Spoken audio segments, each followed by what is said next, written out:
Something is happening right now beneath the surface of the Pacific Ocean, and most people have absolutely no idea how dramatically it is about to change their lives. We are not talking about a small weather shift. We are not talking about a few extra rainy days or a slightly warmer summer. We are talking about one of the most powerful climate forces on the entire planet, and it has just officially arrived. It is here. It is building. And it is not going anywhere for the rest of this year and well beyond. What you're about to hear is going to change the way you look at the sky, the way you plan your next few months, and honestly, the way you think about the weather for the foreseeable future. So stay with me, because this is one of those moments where paying attention could genuinely make a difference in your life. Let us start from the very beginning so that everyone is on the same page, because understanding what we are actually dealing with here is the key to understanding just how serious this situation truly is. El Niño is not just a weather pattern. It is not just a buzzword that meteorologists throw around to sound impressive on television. El Niño is a full-scale shift in the behavior of the entire Pacific Ocean. It is a warming of the central and eastern tropical Pacific waters that fundamentally rewrites the rulebook for weather patterns across the entire globe. And when the Climate Prediction Center officially issues an El Niño advisory, that is not something they do lightly. That is not a precaution. That is a declaration. That is them standing up and saying, it is here, it is real, and you need to be paying attention. And that advisory has now officially been issued. El Niño is here. But here's the thing that most people do not realize. By the time the Climate Prediction Center officially meets and makes that declaration, the conditions have almost always already been in place for weeks. And that is exactly what happened this time.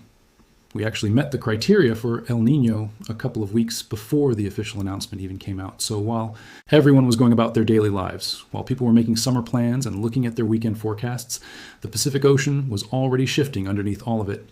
The machine was already turning. And now it is officially confirmed, officially declared, and officially underway. Now let us talk about where we stand right now in terms of actual numbers, because the numbers here are what truly tell the story. We are already sitting at over 1 degree Celsius, above the baseline threshold. Just think about that for a moment. We're already past the point where El Niño is considered to be active. But more than that, we are already sitting at levels that put us squarely into what is classified as a moderate El Niño. Not a weak one, not a borderline case, a moderate El Niño, and we are only just getting started. The water temperatures in the tropical Pacific are already significantly elevated, and if you could see those satellite imagery maps showing the warm water anomalies spreading across that massive stretch of ocean, you would immediately understand the sheer scale of what we are dealing with. The warm water is everywhere. It is vast, it is deep, and it is intensifying.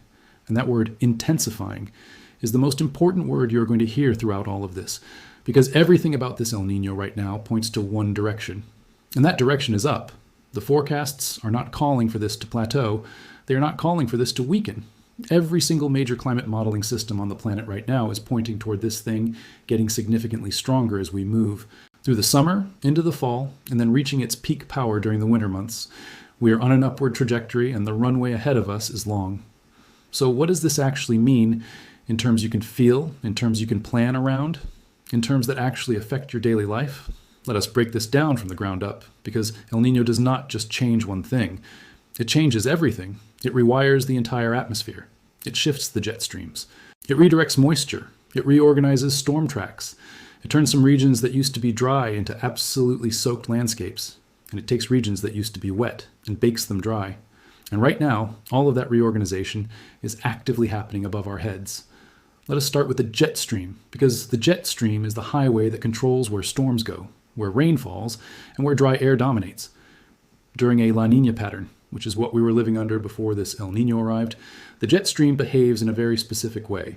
It tends to push storm tracks. Further north, it tends to keep the southern United States dry, and it tends to amplify drought conditions across the southwest, across Texas, across much of California, and deep into the southeast. Sound familiar?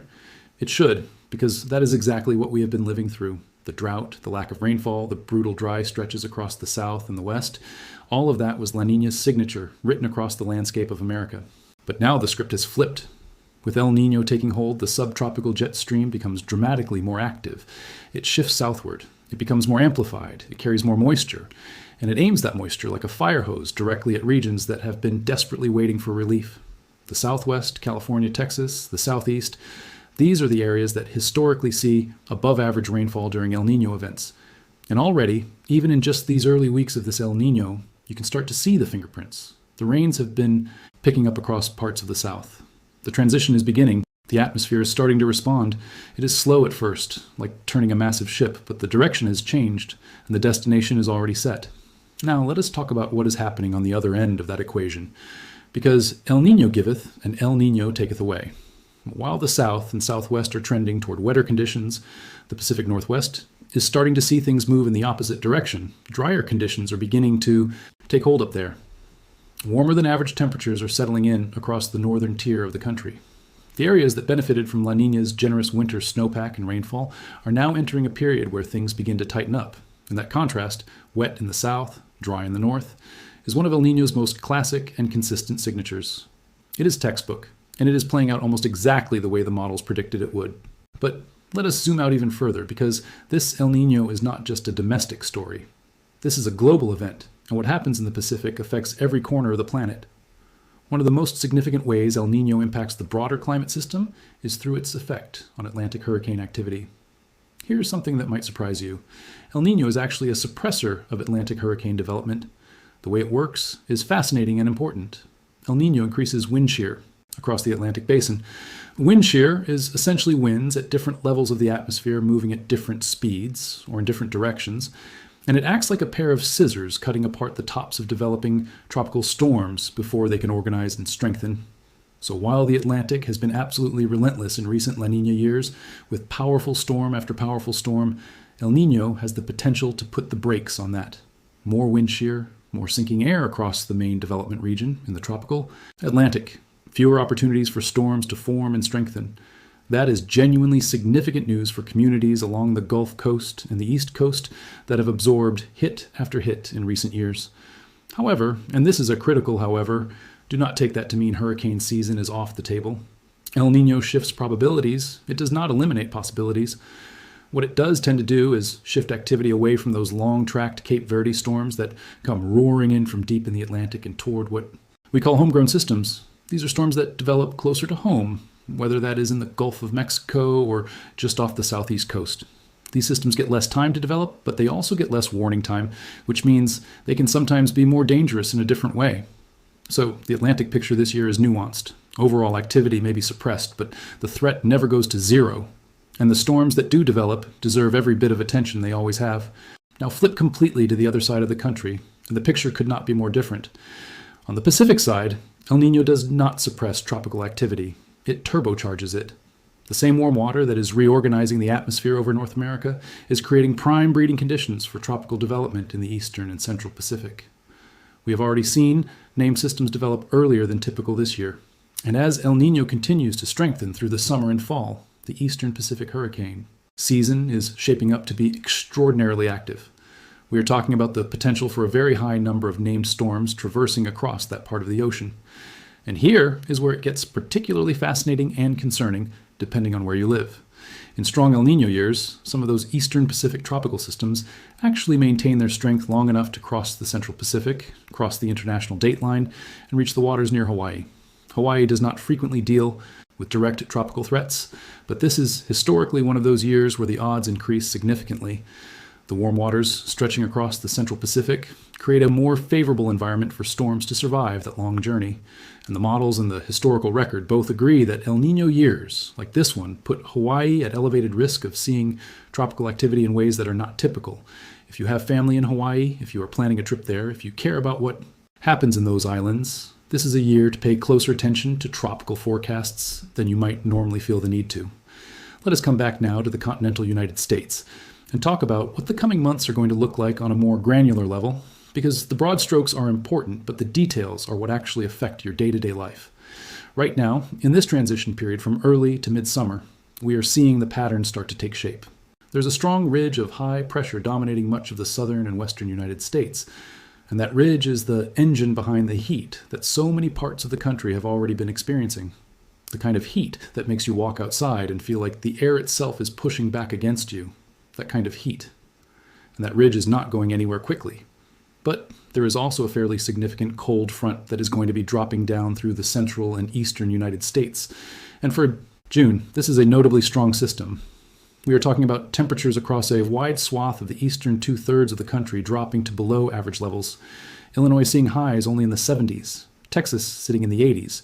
For people who have been baking through record heat, that kind of temperature drop feels almost unbelievably welcome. These cooler interludes are real. They will happen. They will bring relief. But they are temporary guests in what is ultimately still going to be a warmer than average summer across much of the lower 48. El Niño does not make summer cold. It makes summer complicated. What that cold front also brings along with it is rain, and significant rain at that. As that frontal boundary sinks southward, it is going to tap into an incredibly warm and moisture-laden air mass that has been sitting in the Gulf and across the southern states.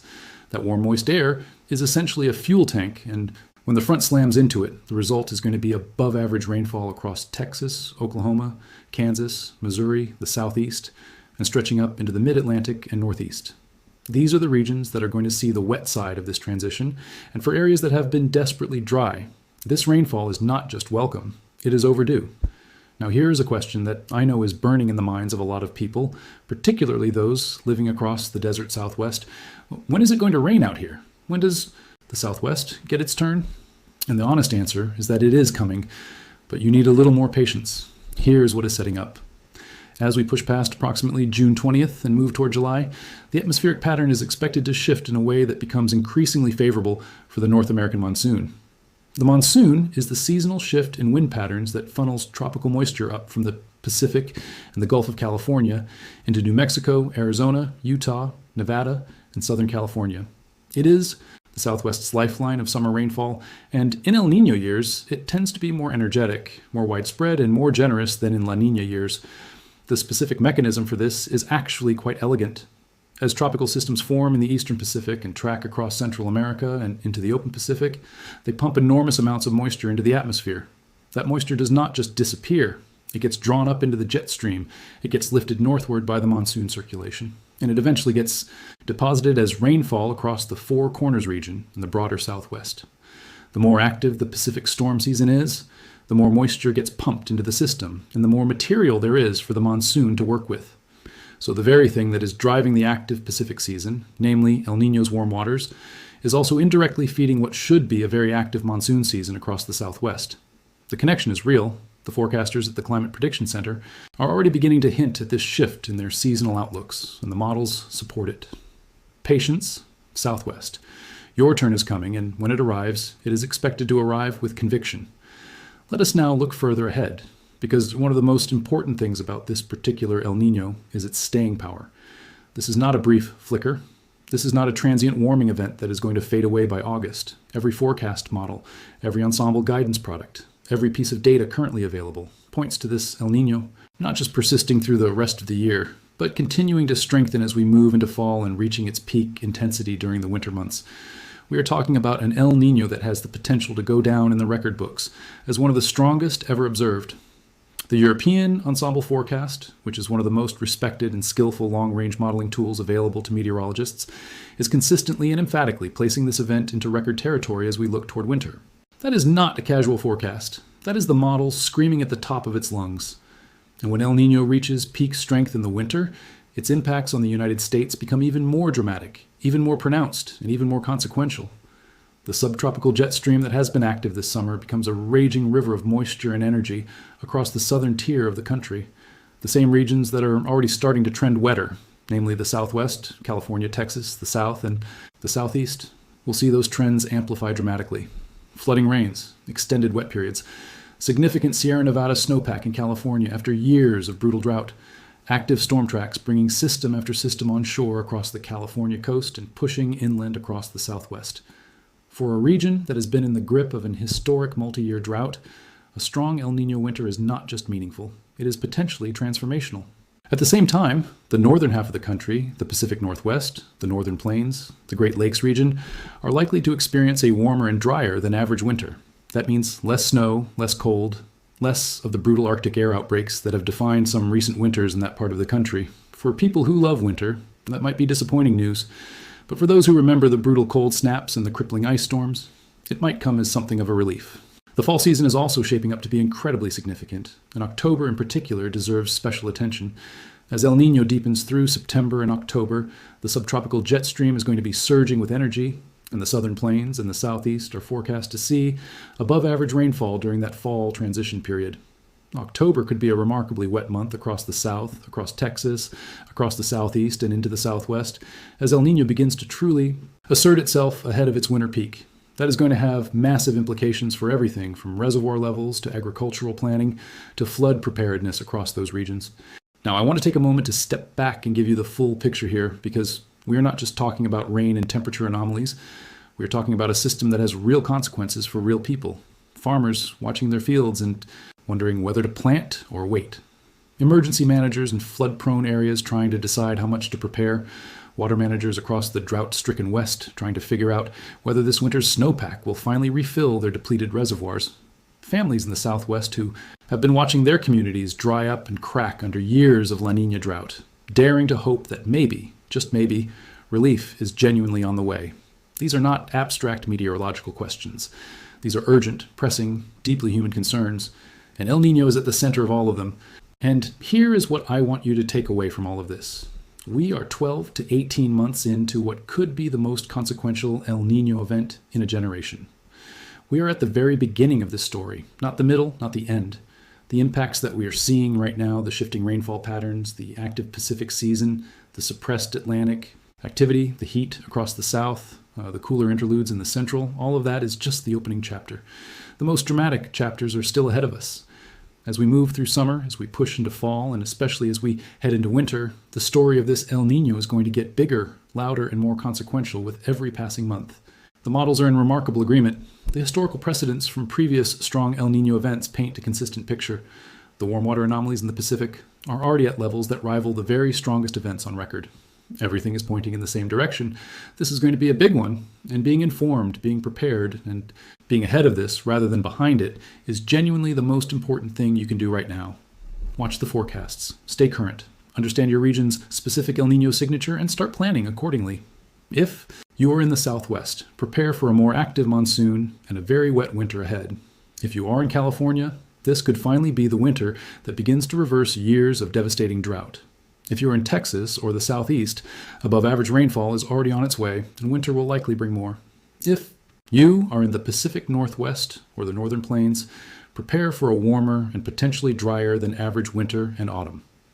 And if you are along the Gulf Coast or East Coast, know that while Atlantic hurricane activity may be somewhat suppressed, it is never eliminated, and the Gulf especially remains a zone to watch for homegrown development throughout the season. This El Niño is here. It is real. It is strengthening by the week, and it is going to be one of the defining climate stories, not just of this year, but of this generation. We are watching history being written in the temperature anomalies of the Pacific Ocean, 1 degree at a time, and the pages ahead of us are going to be extraordinary.